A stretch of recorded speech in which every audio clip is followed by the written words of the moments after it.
bright side, Grover didn't get a fiance who was summarily fridged off. Coming out of my cage and I've been doing just fine. Though maybe they're just waiting for season 2 to pull that little maneuver. Hey you geeks! Percy Jackson and the Olympians has wrapped up its first season on Disney+, and it is far, far from the worst adaptation I've seen. I'm already in hell.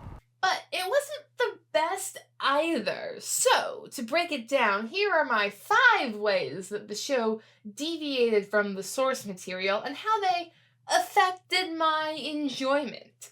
Why only 5? Well, it's been a week, you guys, and considering I lost my job, if you could support me on Patreon right now, I would be eternally grateful and give you lots of bonus content that we're still working on developing. Number 1, Wise Girl? As I opined in last week's video, part of the Lightning Thief's appeal back in the day of its original release, way back many centuries ago, is that it started in a place very similar to Harry Potter. Abused boy with dark curly hair discovers magical world where he is famous for something his parents did. See, Harry? You're famous. But why am I famous, Hagrid? But then Percy Jackson takes it somewhere completely different. As a forbidden child of the sea god, you are singular amongst demigods. And your father's only hope to prevent the outbreak of war. This is a fundamental contrast built into the very structure of the novel that already sets up for what kind of tone and adventure Percy will have. The mere passage of time and the very different role Harry Potter now plays in contemporary society means that the show had to look for other things on which to make this foundational contrast, and they decided to downplay the similarities. Most of these changes were innocuous enough, except for the one big, no longer not Hermione character, Annabeth Chase. The fabulous Leah Jeffries was cast as Annabeth, who did a wonderful job with the character, but we all know that she could not be mistaken for Emma Watson. Though ironically, for the deep cuts out there, she could still be mistaken for a young Hermione. So the show was not going to take any chances and let Annabeth play that exposition fairy role that she did in the books. Rather, that job was given to basically anyone else, including the dunderhead Percy himself. I know this. It's Hephaestus' story. They also cut out her more tactically minded moments. Rick Riordan's gone on the internet to say that they didn't have the funding to make the spider scene look good, but instead they put in a Hephaestus trap that Annabeth had to use her emotional maturity, or lack thereof, to get out of rather than her brain. Maybe I was that way once, but I don't want to be that way anymore. I won't be like all of you. But emotional intelligence just isn't what early book Annabeth is known for. In the finale, the show zeroes in on her emotional state, which gives her an arc and robs her the opportunity to tactically figure out the plot with Percy. Instead, that role is given to Hades of all people. Someone stole Zeus's bolt. It wasn't me. It must have been somebody who was Phonos. While I must applaud the show for giving Annabeth something to do in the finale besides mouth breathe and stare, its decision to focus on her emotional weaknesses repeatedly meant that they failed to establish really her tactical strengths. Now, part of this is the nature of television show adaptation, and her strength being making the plan. Let's go over the plan. No. Are you kidding? Have you ever seen a movie where they do a heist? You cannot go over the plan. Something's guaranteed to go wrong. That's not how reality works. So the rules of television dictate that the only plans we see Annabeth make are the ones that fail. We can assume that all the plans that worked were in fact Annabeth's as well, but that's an assumption that the audience who is already familiar with this book would have to make. The other large part of Annabeth's character from the books that they cut was her crush on Luke, but I am not going to complain that they cut that, cause oof, that's awkward to go back to. Number 2, magic got harder. Since the show could no longer rely on the foundation of Harry Potter as a touchstone for its viewers, they seemed to go off of the more prevalent, cynical internet reviewer culture. It's me. Hi, I'm the problem, it's me. I blame this culture for the decision to change Percy and company from a trio of sleep-deprived 12-year-olds who can barely read due to dyslexia and therefore, because of anxiety, fall into every trap, which the viewer at home would be able to clearly recognize and then lambaste on their YouTube channel. So to prevent that, the trio go into every trap with their eyes wide open with a plan in tow. We go in there and then forget everything. That would be bad on a number of levels. The plot of the episode is then just based on how effective that plan actually was. Riordan has also said that some of his changes in the show are those he would like to make and fix the original book.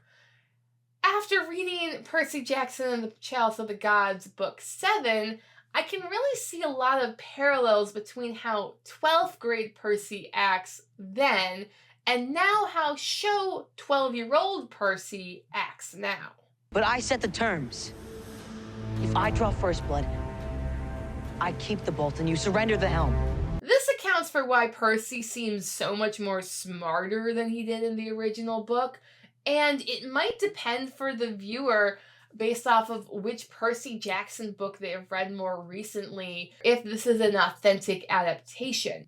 Sure, it's the same Percy, but is it the same 12-year-old Percy? Number 3, structure. I frequently marvel that the original Avatar: The Last Airbender Season 1 had 20 episodes in it. Thus, boys and girls, if we even account for the dual episodes of the premiere, midpoint, and finale, that's like 17 weeks that Nickelodeon expected children to tune in, and it was the reoccurring views that made Nickelodeon the money from the advertisements. Oh, I did. Now, it seems like Disney is scared to have children watch for a full 8 weeks, giving us a dual episode premiere with episodes that are 20 to 30 minutes each. It seems like Disney thinks that this shorter release schedule will give them more time to air more shows on their platform, and through more shows they get more merchandising, where the real money from the movie is made, and therefore more profits. But I don't think this is working, because this 8-episode structure is not giving the audience enough time to connect with the characters. Rather, we're just jumping from high stakes moment to high stakes moment, where Percy just puts himself in the line of fire again and again, to the point where Lost in Adaptation thinks the kid has a suicide complex. I know it's all about what Riordan is trying to show as To be a true hero, kid, is a dying heart. But with all these high points in a row, it ironically levels out the plot structure. And if we're always at 11, there's just nowhere to go but breaking the amplifier.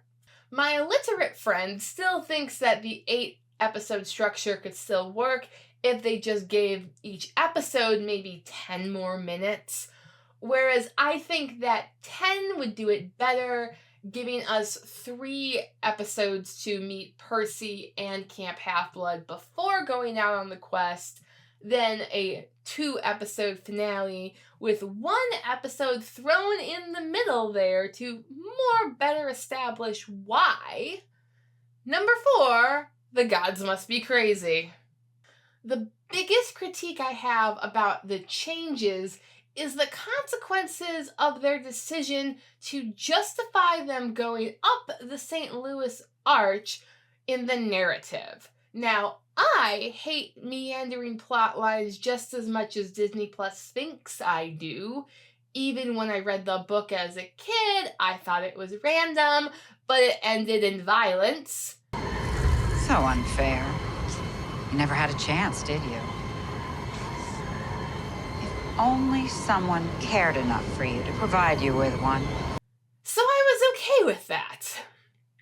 On the realism scale, have we considered what a bunch of 12-year-olds would actually do if they thought they were on top of their saving the world quest and actually had 3 hours to spare in St. Louis? Maybe they would go on vacation.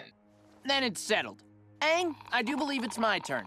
I'd like to spend my vacation at the library! But the kids in the show are these hyper-intelligent, hyper-focused kids that barely seem ADD because they only take vacations when forced, so the show forced them to go there.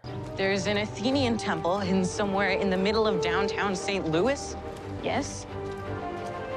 Except it's not all that hidden. But to get that iconic top-of-the-arch battle that we all know and love, the show justified the monster being there by this. He said my impertinence wounded my mother's pride, and that will be my doom.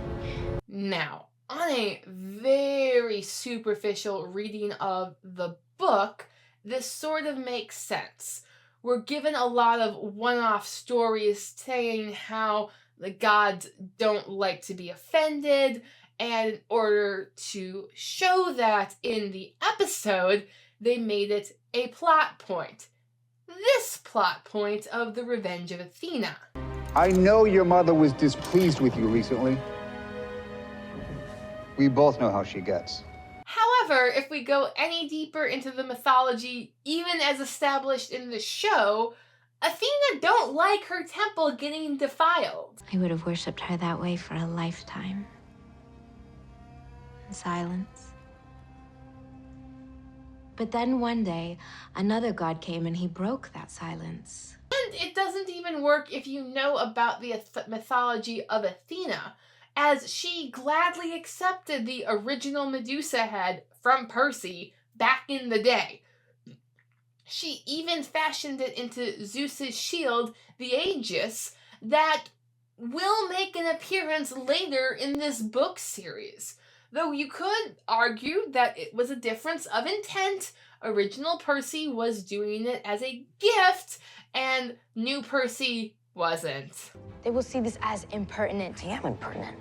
So Percy and co. deserved punishment, but the punishment where she allowed a monster to defile her temple just doesn't make sense. That's like the most basic rule, that no one defiles a god's temple, not even Achilles. Apollo sees everything. Perhaps it is not wise to offend him.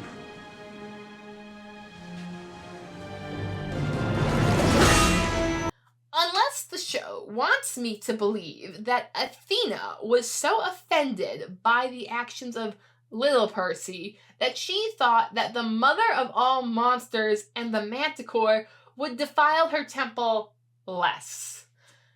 That doesn't seem very wise to me.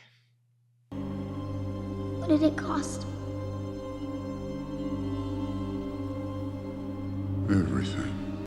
Number 5. Welcome to the jungle! Since many of the early darker moments were sanitized for Disney Plus to make it less Harry Potter and to make it more in general kid-friendly, Hey, Pumbaa! Not in front of the kids. Oh, sorry. I seem to think that making the darkest hour more dire would give us the contrast that this show desperately needed to better the plot structure. The summer solstice passed earlier this evening.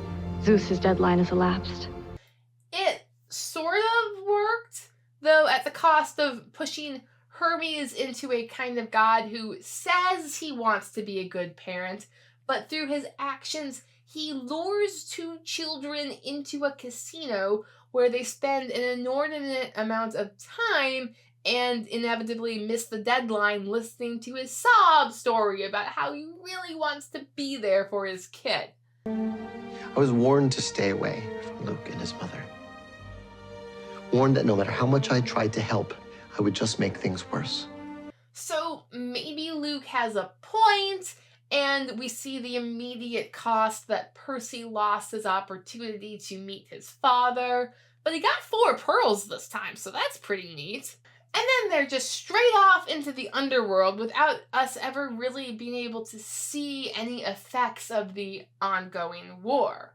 Once in the underworld, we are cast into a dark forest straight out of hell, where we lose Annabeth. Again, if this had actual consequences for the plot, it would be more dire. Instead, Hades just obligingly fills Annabeth's shoes because he's a cool god.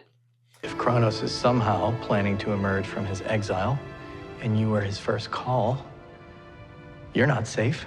Maybe if when we return to the world above and there's that awesome sword fight with Ares, if Montauk looked more like the perfect storm and less like a postcard, we would really be able to feel that final battle energy going on, but we just don't see it.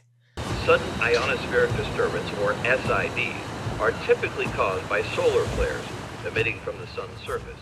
These solar flares hurl... Quite something, isn't it? Using earthquakes to clear the skies. Though, I must give the show credit for allowing the war to happen, even off-screen, meant that we got the best father-son union possible. And it's so... I surrender. It's making me feel things that they themselves do not understand. Like, yeah. Obedience doesn't come naturally to you, does it? In sum, this show isn't bad. It's just not as developed and a bit more flat than the book, which is what we would expect in a television show adaptation. Could they add a bit more depth to the next seasons? Probably, but I am not really complaining about it for this show. Believe me, I have seen and not seen so many worse adaptations, even this year, that this show is good. Not great, but it's good. And that is a great place to start.